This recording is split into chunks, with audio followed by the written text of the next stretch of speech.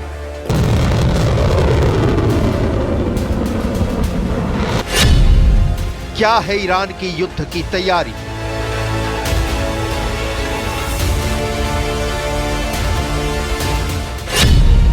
कौन कौन से हथियार हैं इजराइल पर हमले के लिए तैयार?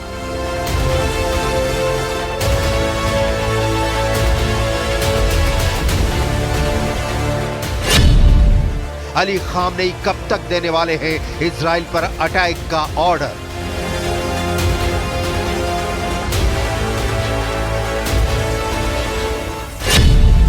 ईरान ने हमला किया तो इजराइल का क्या है फिर से पलटवार का प्लान?